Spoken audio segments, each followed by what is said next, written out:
undergraduates at the University of Michigan take pride in the t-shirts that departments give out when a student declares a major.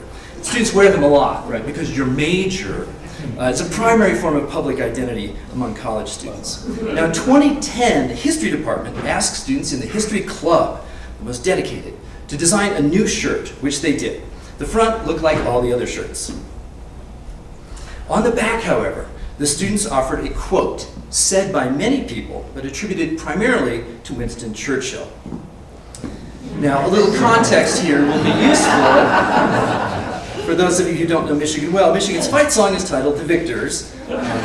Savor the words as I will sing them as I promised. Hail to the victors valiant, hail to the conquering heroes, hail, hail to Michigan. Is it Ohio State people? Only Ohio State people stoop to that. Go blue. Go blue. I like the go blue. All of us, we can find Big Ten love together, right? Now, over the years, every possible word and phrase from this song has been turned into a marketing opportunity for the university. Our med school has a campaign based on heroically conquering cancer. And Leaders in Best shows up as a slightly puzzling tagline on all of our admissions material. There's a lot of t-shirts proclaiming, "Hail!" as if we were Roman centurions in a 1950s film. And we have a street called Victor's Way. It's where the shared services operation is. And our current development campaign is called the Victors for Michigan campaign. So the students were being clever and fun with a Michigan word that happened to fit nicely in relation to a familiar quotation from history. The faculty, however, completely freaked. We failed. We've taught them nothing. They betrayed us. It went on and on and on. So why was their hair on fire like that, right? Well, of course, because the stakes in the writing and the researching of history, dismissed by so many critics of the humanities, are in fact incredibly high. And because for the faculty, too, a claim to know, define, and maybe even own history was critical to their own sense of self-identity. These are tropes that go beyond history faculty to all of us. Well, there are a lot of ways to think about history, and Patty and I want to consider some of them tonight. Often they get boiled down to a pithy phrase, expressing either the possibilities for knowledge, oops, oh no, I hit the wrong thing. Okay. Expressing either the possibilities for knowledge, learning, and growth, or a deep skepticism about the entire enterprise.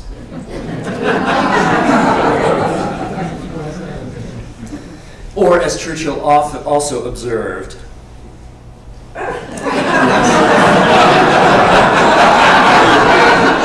I got Robin, it's just for you. The sign says, Churchill says, "History will be kind to me, for I intend to write it."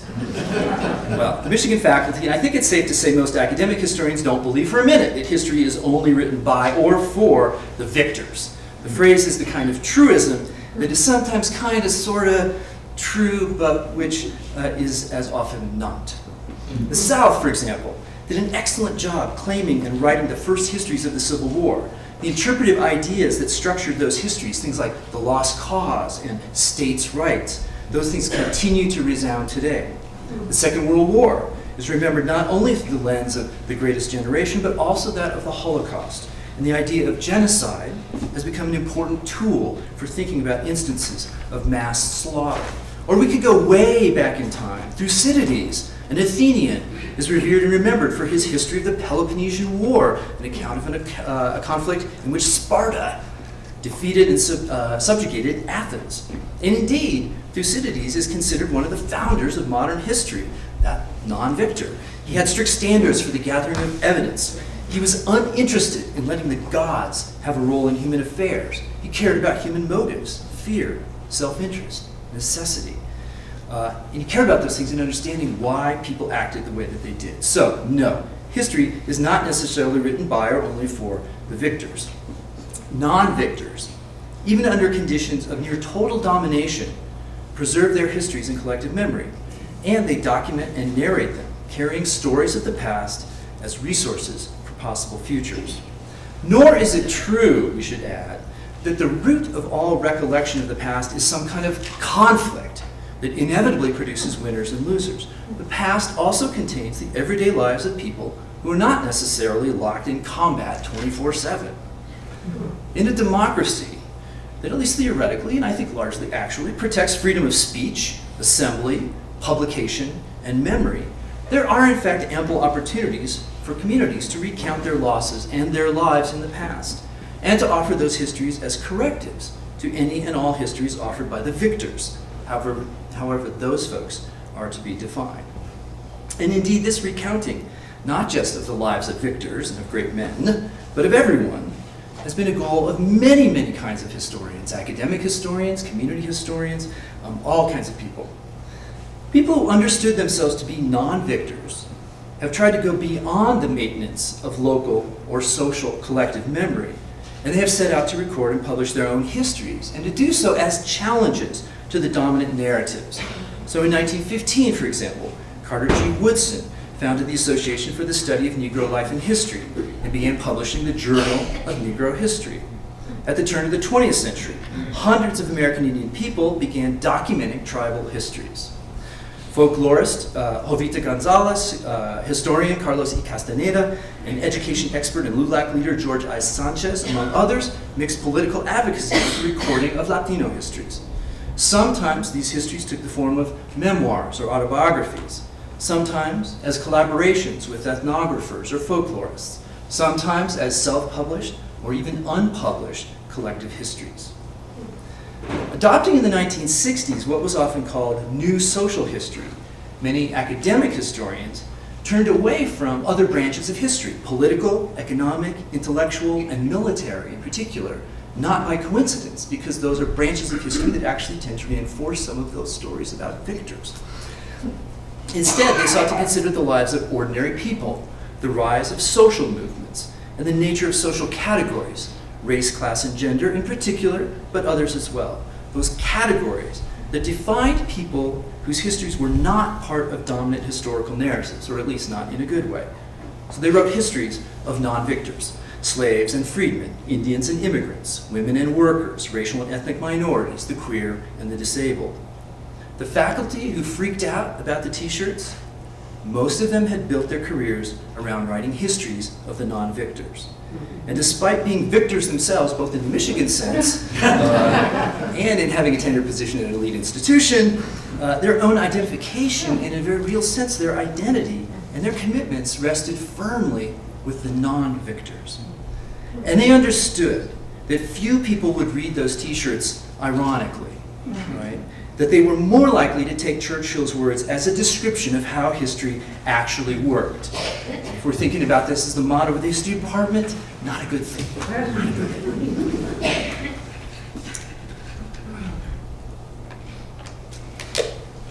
Well, it's not like it's a secret that there is unevenness between the powerful and the less powerful in the recording of history. That history will always be, in some senses, kind to the victors because they will, in fact, write it, or at least write parts of it. That it might be just, in some sense, a lie agreed upon. It's not hard, for example, to name a series of big master narratives of American history that seem pretty darn victor-friendly, right? And that structure in simplified ways, and that's a key thing, I think, here, that structure in simplified ways so many of the stories that are told about the American past. We can name a few of them. These will sound familiar to you, I suspect. The Puritan errand into the wilderness. The original sin and the bloody redemption of the Civil War. The vanishing Indian, disappearing by some law of nature. As Patty has critiqued so effectively in her career, the westward moving frontier. Or the melting pot that assimilates immigrants. Each of these stories tends to obliterate complexity and contradiction, to ignore or explain away the bad stuff in the interest of someone. In 1944, George Orwell offered an extreme version of this kind of history. It's so extreme that it lets us, I think, put some definition around this. He observed that during the German air war campaigns against Russia in 1941 and 42, the German radio talked constantly of devastating air raids on London. raids that simply did not happen. But what use would our knowledge be, Orwell asked, if the Germans conquered Britain? And he concluded that if Hitler had won, the raids on London would, for all practical purposes, have actually happened. If Hitler fell, well, then it would not have happened. The best case, Orwell observed, that if we win the war, we shall tell fewer lies about it than our adversaries. So let me summarize three positions. On the one hand, history might be largely subjective, made up by self-interested people who hold the power to craft our collective memory of the past. It can be manipulated to say whatever they want it to say. It has little purchase on the actual past. There's a key word in thinking about this, and it seems to be something like this, right? Lie, falsehood, or maybe ideology in a more complicated sense. On the other hand, history might also be an accounting of actual things that happened, one that offers us insights useful for our present and our future. Keyword, lesson. On the third hand, if we had three hands, on the third hand, history might be diffuse and multiple, the property of everyone, such that innumerable histories overlap and wrestle with one another. History, in this sense, is as much social and political capital to be mobilized in the interest of discrete social groups claiming identity and legitimacy in relation to others. The key word here, contest. So there's nothing easy about our navigation of these possibilities, none of which can actually be rejected, all of which have some partial truth to them. So how do we figure out, right, how to deal with these things? Okay, well, this is what I'm going to try to do for the next few minutes. One way to think about them, and I'll do 3 or 4 ways to think about them. One way to think more about them is to focus a bit more on the philosophy of history. And so I want to begin with a classic vision of the discipline, one that rests upon 3 important assertions. Leopold von Ranke, an early academic historian, argued history was, first, events of the past that had actually happened. It's important to say this, right?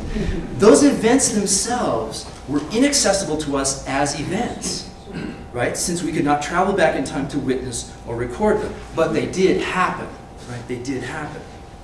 Second, history was a collection of facts, true things that could be known, that had persisted beyond those past events, such that they were knowable in the present moment. So I once held in my hands, for example, an Overland Trail journal written in 1846, the back pages of which were covered with dried blood. Now that object had had a life in the past. A real person had held it. Real blood, right, had gone onto that journal. And its material form had continued to exist into the present, such that I could hold it as well. Right? It was a fact, right? It was a very imposing fact. It was a kind of freak me out sort of fact, actually. Well, this assertion about facts and their knowability led Ranke to emphasize work in primary sources, the written documents that coexisted in both the past and the present, which often, but not always, live in what today we call an archive, which is in itself a deeply uneven collection of material assembled on the vectors of power, chance, institutional structures, and often individual obsessions. So often, when we look at archival collections, we see that it's one obsessed individual who was able to assemble an amazing number of things. Well, third, von Ranke suggested that the objective reporting of those facts allowed a historian to get close to the past as it really was. Past as it really was. The things that had actually happened. This brand of empirical report, like a scientist observing chemical reactions or plant mutations, this defined the practice of history. And when people say, you can't change the past, facts are facts, they're taking what is basically von Ranke's position, one that assumes the empirical knowability through surviving facts of a past that is, in its essence, actually not accessible to direct empirical experience. Right, it's a paradox, right? It's a serious paradox. Now there are things to say about this claim, but before we say them, let me follow a different path into thinking about history. One that comes out of that phrase that I used, like a scientist observing. right? Like a scientist observing. Now, at my institution, and at many others, historians are special people. Okay, we're always special people. Historians can choose the branch of knowledge in which they would like to be situated and evaluated. So I can claim to be, if not a natural scientist, at the very least then a social scientist. And I can place myself amidst the number-crunching empiricists in economics, sociology, political science, or even psychology. Or I can claim to be a humanist and cozy up to folks in English, comparative literature, or philosophy. So why am I so special? Right? I am special. But why am I so special? And what does this fluidity say about the discipline? Is history more like an art or a science? And do those words, art and science, map to terms like subjective and objective? These are my own definitions, by the way. This is not what Wikipedia says. And I've done them this way to emphasize the ways that subjective and objective actually have relations with one another. So how does history balance Ronca's focus on scientific empirical rigor with the interpretive and aesthetic concerns of historical storytelling, right? Or does it? Well, let's talk about rigor first. As in other forms of objective knowledge making, the historian must accumulate as much evidence as possible and must deal with all of it. You can't leave something out, even if it seems to contradict what you think you know. So it's like the ideal of legal testimony. The truth, the whole truth, and nothing but the truth. So the truth, not falsehood, the whole truth. You can't forget inconvenient facts, and nothing but the truth. You can't make stuff up, right? You have to treat evidence critically and to do so relentlessly. In this sense, no document can ever simply be a fact, right, in Ronca's kind of crude terms, to be accepted without question. A historian should examine all facts and all collections of facts, and this is actually important because facts like to cluster themselves together in categories and relationships. You have to examine facts through structured practices of logic. These include things like deduction and induction, logical syllogisms, cause and effect analysis, the tracing of change over time. Good history is about being rigorously honest with the material. In this sense, it bears some kinship to the old vision of journalism, which claimed to report the facts as they appeared. I did a master's degree in journalism, so I still have kind of fond affection for that definition. But it's trickier than that, unfortunately. It's trickier than that, because at the same time, a historian also tries to rigorously control and channel the creative energy of speculation, which I will define as reasonable possibilities drawn from the evidence for which there is in fact no direct evidence. Speculation creates conditions for further research, like a scientific experiment that returns an unanticipated result. Often that research demands a better understanding of contexts, the complex motives of multiple actors, or of unrecognized environmental factors, among other things. Speculation done well with a sense of control can advance a historian's knowledge of the past, but it is a decidedly human act, something that mobilizes the power of the subjective. And that, in that sense, it drifts one away from the ideal of relentless empirical fact-constrained rigor and toward the creative realm of the imagination. And that takes us to the question of aesthetics. So if history is like a science, it is also like literature. And it is so because good history must also be a well-told story. Too often, people remember their high school history classes as if they were the bad science of a pre-med curriculum where you just memorize everything, right? How often do we hear people say, I hated history because I hated memorizing all those facts and dates and names. Right? Too bad, because this is not history. That is not history. I'm a historian, and I'm here to confess to the world that I can't actually remember many facts or names or dates. That's why I have books and the internet and stuff like that. History is the prisoner of the power of narrative form. Because it aims to tell us about change over time, it inevitably turns into a story, probably with a beginning, middle, and end, quite likely with a narrative arc that moves up or down or both, and quite possibly with a moral or a lesson, a larger meaning that emerges from the flow of the story. So think of the histories that you love. I'm willing to bet they have characters, They have settings. They have rising and falling action, a conflict or problem, and a climax. They have the kind of connected meanings that we use, or we describe using literary words like metaphor, simile, or analogy. Because those kinds of exchanges of meaning, along with the chronology of storytelling itself, this happened, then this happened, then this happened, then this, these are among the most ancient ways that human beings actually think, right? So remember the bloody journal? At almost the same instant that I realized that the dark stuff on the back was blood, my mind began racing. First, through reasonable deductions, and then to creative speculations, and then quickly to crafting, despite myself, stories and narratives. So I knew that the journal belonged to a Mormon who was part of the Mormon battalion in the Mexican-American War. He wrote these things himself.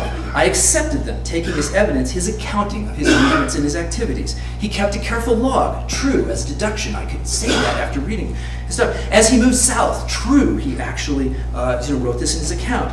Keeping the journal tucked into his breast pocket. No, heedless speculation, right? The journal had what I wished did not have, what I wished to find in it, which was a bullet hole, right? So I could not go too far down the road that you might have imagined yourself, that of Teddy Roosevelt and the 50-page speech tucked into the breast pocket that stopped an assassin's bullet. Do you remember this story, right? It's a great story. He got up and gave the speech anyway. It tells us stories have forms, and it's easy to map one form onto another. Well, the entries in the journal ended abruptly. And so multiple storylines were possible, and I was speculating and imagining some of these kinds of things. The soldier was killed. Dyrus was killed. The journal became part of his personal effects, given to his family, put in a velvet case on top of the mantle, a treasured heirloom through which to remember and construct a family history, right? Yeah. No, that's not it. He was just wounded. He was just wounded. That was his own blood, right? But he was unable to write. And he was finished as a soldier. His wounds were so bad. He was finished as a soldier. And so he had to abandon what had been the great adventure of a young man's life. And it was kind of sad that he had to abandon that, and he let the journal go because of that. Well, there's a whole bunch of other stories that we could imagine too, because history wants to be a story. Well, I showed the journal to my boss at the Vine Library, George Miles, and he said, well, how do you know that's his blood? How do you know the blood didn't happen at a later date? How do you know the thing's not a forgery and it's not the blood of a cat or something like that? George reminded me, right, of the balance that's necessary in history. Evidentiary rigor meets human meaning making in a productive dialogue and exchange, right? So the thing happened. The journal was a fact. But it turns out that the deeper you dive into it, the harder it is to say definitively what really happened, which means that historians should carry with them a sense of skepticism and humility at all times. We are the most humble people in the world. Well, we're not usually, but we should be. All right, another way to think about this incompleteness of history, which is sort of melancholic, it makes you a little sad, right? Is to do a little thought experiment. The difference between a history and a chronicle. You know, a chronicle is a list in order of events in time that aims for completeness and thus neutrality. In theory, it records everything without distinction. So here's a chronicle, it's incomplete, of 12 minutes of time. I'm not going to read it all. Sorry, Robin, I'm not going to read it all.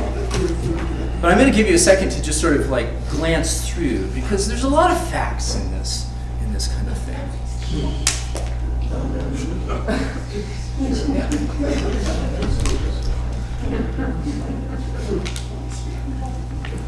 A complete chronicle, of course, would have many, many, many more facts in it. So history would not look like this, right? A history would necessarily recognize that some facts matter more than other facts, that not all facts are necessary to the story, and that some facts can, and in fact should, be left out. We don't have all day, after all, right? And these are human decisions, subjective decisions. Here's a decision that seems obvious, that an accident involving a child is probably more important than the activities of wild and domestic birds on a given day. For most of us, I suspect, that's the story that emerges out of this brief, incomplete list of facts. Am I right? I mean, folks, see the story of the accident? Sort of, yeah, okay. But we could also recognize that different people might value different facts and use them to tell different stories, right? So, were you hit by a car? Did you raise chickens? As a child, were you a chicken writer? Are you a birder? Are you an Audubon person with an enormous life list? One historian might care about the accident, but another might tell a story about the habits of 4 species of birds at sunrise. Another might select facts to tell a story about domestic social relations, the slippers, the paper, the breakfast, the children's chores with the chickens. Because they are histories and not chronicles, each of these stories will be incomplete relative to the entire set of facts. So the example qualifies the claim I made earlier, that a historian has to deal with all the evidence available, as if it were a chronicle. That's just not possible. Here, if our 3 historians used all the facts available and necessary to the questions that define their stories, we would be hard put to say that any of those 3 were untrue, right? They're all possible. We don't write chronicles, we write histories. And any human being writing history will select some facts and deselect others, and they will do so from an archive, a limited archive of surviving material. The selected facts will become factual at the moment they are embedded in the story. Now, they're facts before, right? And in fact, it is their factualness that bounds the possibilities for the history. See this. But it is the story itself that makes them into relevant fact, which means that the story itself bears weight, right? It must be significant. It must actually matter to someone, right? So we don't tell stories about things that don't matter. Upon reflection, it turns out that what I thought was the obvious story, a child hit by a car, may in fact not be the most significant story in this set of facts. Kids are in accidents all the time, right? What's compelling about this one? And here, there's really not enough facts to make this incident interesting, right? All we know is that it happened. I think, upon further reflection, it's the story of Mark and Helen's domestic relationship, atypical for 1964, but not impossible, that produces a history that tells us something about an issue that many people might care about, right? Gender relations in a domestic context. I'll tell you, my wife and I would be all over that story, not all over the story of the accident. This uncertainty, right, is why history, as an interpretive approach to the real past, is 1, difficult, 2, never finished, 3, simultaneously engaged with the subjective and the objective, and 4, always possibly in error, either in whole or in part, and thus always open to question. History's essence is to be found in contests between interpretations and in changes in interpretations themselves over time. So when a state legislature suggests, as he did while Patty and I were both teaching at the University of Colorado, that we already know the history and we don't need any more historians writing any new history,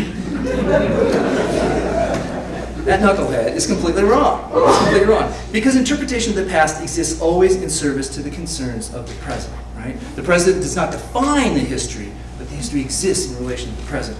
The past is not a fixed thing. It is a set of possibilities that are resources for us to think about how we got to the particular here and now that we perceive. They give us leverage on the present, right? Every student in the liberal arts, getting a liberal arts education, that is the goal, to get leverage on your present, not to let the flow of your life go by, to always have leverage on your present. So a history of St. Louis written after Ferguson will surely look different. Not more or less true, those are not the right words. It will look different from a history written before Ferguson, because the questions we bring to that particular time and place are now different than they were, because we have new things to explain. My friend Walter Johnson at Harvard is writing a new history of St. Louis for exactly this reason. So different historians will look at the surviving past available to us and select, as reasonably and objectively as possible, new constellations of facts that allow them to tell new stories of the past that help us make sense of our here and now.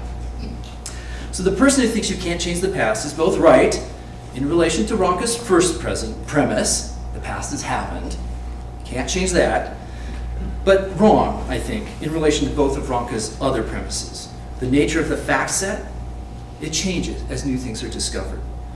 And the nature of interpretation, it changes as new questions are asked. And indeed, I just want to insert here quickly, the range of sources now goes far beyond what von Ranke would have imagined, an archive of paper documents. It includes material culture, popular culture, landscape, oral tradition, oral history, oral narrative. History is more complicated today than it was then, not less.